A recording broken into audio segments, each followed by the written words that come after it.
یہ حدیث میرے آقا صلی اللہ علیہ وسلم نے ارشاد فرمایا تم سے بروز قیامت سب سے پہلے تمہاری نمازوں کا حساب ہوگا. اگر یہ ٹھیک رہی تو آگے معاملہ آسان، اگر اس میں خرابی ہوئی تو آگے تمہاری گرفت ہوگی.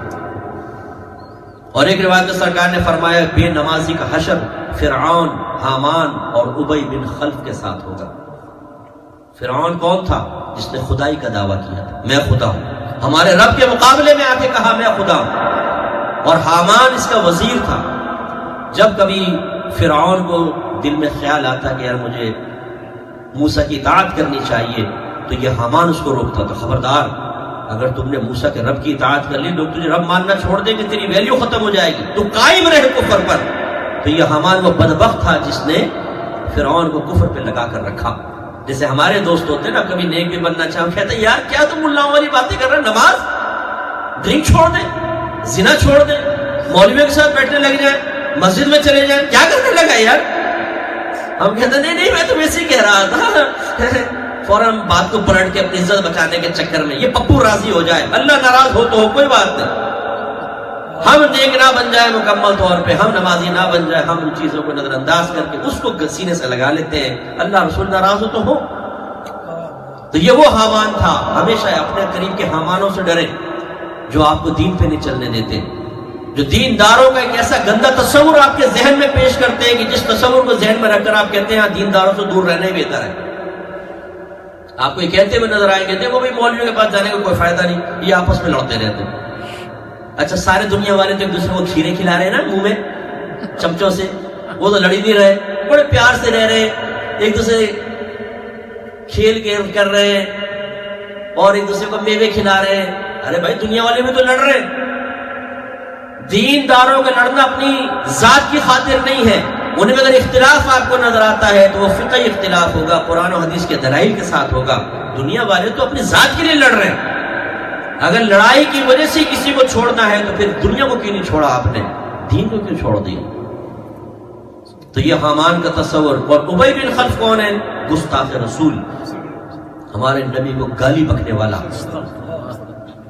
آج کوئی کارٹون بنا دیتا ہے اخبار کے اندر، آپ احتجاج کے لیے پروٹیسٹ کے لیے باہر نکل جاتے ہیں، ہم کہتے ہیں یہ ہماری ایمان کی علامت ہے، ہم نبی کریم کے لیے باہر نکلیں. بالکل نکلنا چاہیے، احتجاج پرامن آپ کا حق ہے، قانونی حق ہے، اور یہ ہماری غیرت کا تقاضا ہے، نبی سے محبت کا تقاضا ہے، ہمیں کرنا بھی چاہیے، بہت اچھی بات ہے. لیکن کاش یہ بھی تو ہم سوچیں کہ اگر ہم نماز نہیں پڑھتے تو ہمارا حشر ایسی گستاخ رسول کے ساتھ ہوگا. ایک گستاخ رسول آج کے دور کا ہے، ایک گستاخ رسول وہ تھا جس نے نبی کے کمالات کو دیکھنے کے باوجود آپ سے بدتمیزی کی. ان دونوں کے اندر فرق ہے. آج کا گستاخ رسول نبی کو پہچان نہیں رہا، دیکھ نہیں رہا، وہ کر رہا ہے گستاخی، غلط یہ بھی ہے، لیکن اس سے کہیں زیادہ بڑھ کر اس کی گستاخی ہے جس نے نبی کے کمالات کو دیکھا. اس نبی کے چہرے کو کہ کافر یہ کہا کرتے تھے خدا کی قسم یہ کسی جھوٹے کا چہرہ نہیں ہو سکتا، ایسا چہرہ جس سے روشنی نکلتی تھی، لائٹ نکلا کرتی تھی، ایسا پاکیزہ چہرہ. اور ان کو گالیاں بکی سامنے کھڑے ہو کر ابی بن خلف نے. اور میرے اور آپ کے نبی فرما رہے ہیں جو نماز قضا کرے گا اس کا حشر فرعون، حامان اور ابی بن خلف کے ساتھ ہوگا. آج نمازیں پڑھنے کے لیے ہماری بہنیں تیار نہیں ہوتی، اس سے ٹائم نہیں ملتا. صبح بچوں کو ناشتہ دینا ہوتا ہے، پھر اسکول لے کے جاتے ہیں، واپس لاتے ہیں، پھر ہمیں مارکیٹ میں بھی تو دو تین گھنٹے شوہر کی جیب خالی کرنی ہوتی ہے اور زیارتیں کرنی ہوتی ہیں. پھر اس کے بعد پڑوسن آ جاتی ہے، کوئی رشتہ دار آ جاتی ہے، بھی شوہر کی غیبت، ساس کی غیبت، نندوں کی غیبت، اس میں کافی ٹائم ہمارا صرف ہو جاتا ہے. اور اس کے بعد پھر کس طرح ڈرامے چل رہے ہوتے ہیں، مووی تو دیکھنے ہوتے ہیں، تو مووی دیکھ لیتے، پھر بس ہو جاتے تھکا. نماز کون پڑھے گا؟ ٹائم ہی نہیں ملتا. تو ناراض نہ ہوں، میں ہمیشہ یہ سمجھانے کے لیے کہتا ہوں، اگر آپ کی گورنمنٹ آف امریکہ یہ اعلان کر دے کہ جو ایک نماز پڑھے گا اور پہلی صف میں پڑھے گا اس کو $1000 ملے گا، جو دوسرے صف میں پڑھے گا اس کو 500، جو پچھلے پڑھے گا اس کو 300، جو اس سے پیچھے پڑھے گا 200، جو اس سے پیچھے پڑھے گا اس کو $100 ہر نماز کے بدلے. آپ بتائیں جگہ ملے گی یہاں پہ؟ امام صاحب کہیں گے امام صاحب آپ فارغ ہو یہاں سے نکلو باہر، ہی مصلی بھی ہمیں دو، بہت عرصہ ہو گیا ہے، یہاں کے $5000 ملیں گے. صرف سمجھانے کے لیے آپ کو عرض کر رہا ہوں. آج $1000 کا لالچ دے دے، دیکھ لیجیے. میں آپ کو ایک وظیفہ دیتا ہوں، آج رات میں 2 گھنٹے کھڑے ہو کر آپ کو وظیفہ پڑھنا، ہلنا نہیں ہے، بس کھڑے ہو کر. صبح آپ کے تکیے کے نیچے جن پیسہ رکھ کے جائے گا، میں بھی مذاق نہیں کر رہا ہوں، اللہ کا بڑا کرم ہے، مجھے یہ معلوم پاکیزہ طیب رزق دے کر جائے گا، بالکل پاکیزہ طیب رزق۔ کون کون کرے گا یہ وظیفہ؟ ابھی تو ہاتھ نہیں اٹھائیں گے کیونکہ بات ہی سے چل رہی ہے، یار نہیں ابھی ہاتھ اٹھایا تو اچھا نہیں لگے گا، یار باتیں سے چل رہی ہے، لیکن ہم میں سے سب کے دل میں بات، مجھے کہیں گے میسج کریں مفتی صاحب اگر یہ فقیر پہ نگاہ کرم ہو جائے تو ہم لوگ اس قسم کو وظیفہ میں مل جائے تو ہم گھنٹوں کھڑے ہو کر وظیفہ کرنے کے لیے تیار ہیں۔ وہی ہماری بہنیں جو 5 ٹائم نماز نہیں پڑھتی، یہ ہم سے کہتے ہیں صاحب کو وظیفہ دے دیں مجھے، میرا شوہر میرے قابو میں آ جائے، بچے میرے کہنا نہیں مانتے، میری ساس نے میرا بیڑا غرق کر رکھا ہے، میری نندیں قبر میں کیوں نہیں پہنچتی، مجھے بس وظیفہ دے دے، وہ شادی رشتہ میں چاہیے، وہ رشتہ میں فوراً مل جائے، وظیفہ دے دے۔ اب اگر میں کہوں نا وظیفہ 1 گھنٹے آپ کو پڑھنا ہے، کہیں گے کوئی پرواہ نہیں آپ دیں میں پڑھوں گی، لیکن 5 منٹ اللہ کی بارگاہ میں سر جھکانا اتنا بوجھ محسوس ہوتا ہے کہ اس کے لیے عورت تیار نہیں ہوتی۔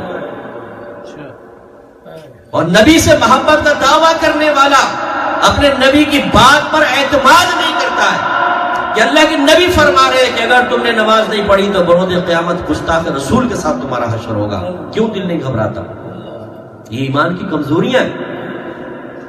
ابھی ایک میسج آ جائے نا، اگر آپ نے یہ آگے فارورڈ نہیں کیا تو ان لکی ہو جائیں گے، 10% کو فوراً فارورڈ کریں۔ ہماری بہنیں خاص طور پر اور نہیں مفتی صاحب تو کر رہے ہیں، ہم نے کر دیا ایسا نہ ہو گھر میں کوئی مصیبت ہی آ جائے۔ ارے بھائی یہ کون ہے بھیجنے والا؟ کون سا ولی کو غوث پاک کی طرف سے میسج تو نہیں آیا نا، ہمیں نہیں پتا کون ہے، بس اس نے لکھا ہے دل میں ڈر پیدا ہو گیا، لا حول ولا قوت، جس کا پتہ بھی نہیں ہے بے سروپا بے دلیل بات کہے تو دل میں خوف پیدا ہو جائے، اور اللہ تعالیٰ اور اس کے رسول حکم فرمائے 100% صحیح حکم ہو اور دل میں خوف پیدا نہ ہو، بے خوفی پیدا ہو، انسان جرأت مند ہو کے اللہ میں بغاوت اٹھا کر اللہ تعالیٰ اس کے رسول کے احکام کے سامنے سینہ کھول کے کھڑا ہو جائے، دیکھی جائے گی مرنے کے بعد اس سے زیادہ ایمان کی کمزوری کی علامت کیا ہو؟ دا ڈے آف ججمنٹ پہلے نماز کا حساب ہے، اس کے بعد جو لوگوں کے اوپر ظلم کیے ہیں، ایسا اگر کوئی شوہر بیٹھا ہے جس نے اپنی بیوی کو گالیاں بکی ہیں، اپنی بیوی کو مارا ہے، اس کو اس کی حقارت کا احساس دلایا ہے، بچوں کے سامنے اس کو ذلیل کیا، اپنے خاندان والوں کے سامنے ذلیل کیا، کس بات پر؟ تو نے نمک تیز کر دیا، تو نے مرچیں تیز کر دی، تو نے کھانا ٹائم پہ کیوں نہیں بنایا؟ یہ آپ کو شرعی مسئلہ بتا دوں، بیوی کے اوپر نہ آپ کا کھانا بنانا فرض ہے، نہ کپڑے دھونا فرض ہے، نہ برتن دھونا فرض ہے، نہ ڈسٹنگ کرنا فرض ہے، نہ بچوں کو پالنا فرض ہے، یہ سنبھالنا اس پہ فرض نہیں ہے، وہ کر رہی ہے تو احسان کر رہی ہے۔ میں نہیں کہہ رہا ہوں کہ بہنیں نہ کریں، بی بی فاطمہ رضی اللہ تعالیٰ عنہ اپنے گھر کا کام خود کیا کرتی تھی ہاتھوں سے، اور جب یہ ضمن واقعہ آگے تو میں عرض ہی کر دوں، حضرت علی فرماتے ہیں بی بی فاطمہ چکی پیستی تھی، ہاتھ میں گڑھے پڑ گئے تھے، اور مشکیزہ اٹھاتی تھی تو کندھے پہ نشان پڑ گئے تھے، تو کچھ غلام سرکار کے پاس آئے تو میں نے کہا اپنے بابا جان سے غلامی مانگ لے، کوئی خادم خدمت کر دے گا۔ چلی گئی، سرکار موجود نہیں تھے، مسجد میں واپس آ گئی، سرکار کو پتہ چلا، سرکار گھر آئے، بیٹی کیسے آئی تھی؟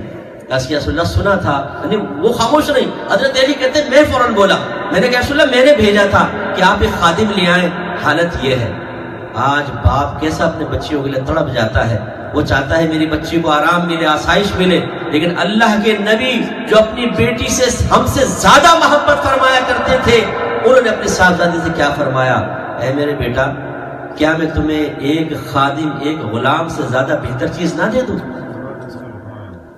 جواب میں بیٹی کی بیٹی ہی تھی، اس نے یہ نہیں کہا کہ ابا جان مجھے غلام چاہیے، آپ مجھے وظیفوں سے ٹال رہے ہیں، آپ مجھے اور ہی باتیں سنا رہے ہیں، دینا ہے کہ نہیں دینا غلام؟ آج تو ماں باپ ڈرتے ہیں اپنے بچوں کو سمجھاتے ہوئے اس ماحول میں کہ ایسا نہ ہو بچہ باغی ہو جائے، نہیں سامنے کھڑے ہو کر ہمارے سامنے ہماری عزت اتار کے ہاتھ پر رکھ دے۔ یہ ہم نے خود اس ماحول کو قبول کیا ہے، خیر قصور ہمارا بھی ہے، لیکن اولاد ایسی ہو گئی ہے ماحول کی وجہ سے، اور وہ بی بی فاطمہ ہے۔ عرض کی بابا جان کیوں نہیں؟ سرکار نے فرمایا پھر تم رات کو سونے سے پہلے 33 مرتبہ سبحان اللہ، 33 مرتبہ الحمدللہ اور 34 مرتبہ اللہ اکبر پڑھ دیا کرو، یہ تمہارے لیے خادم لینے سے بہتر ہے۔ بی بی فاطمہ نے جواب میں کیا کہا؟ میں اللہ تعالیٰ اس کے رسول سے راضی ہوں۔ تو میں یہ نہیں کہہ رہا ہوں کہ بہنیں اپنا گھر کا کام چھوڑ دیں، کام کیجئے، لیکن میں مردوں سے کہہ رہا ہوں یاد رکھیں یہ کام عورتوں پہ فرض نہیں ہے، واجب نہیں ہے۔ اگر کوئی بہن کر رہی ہے اس کا احسان مانے، میری زوجہ گھر کا کام کرتی ہے میں اس کا احسان مانتا ہوں، ہم شکریہ ادا کرتے ہیں۔ اگر وہ زیادہ دیر چولہے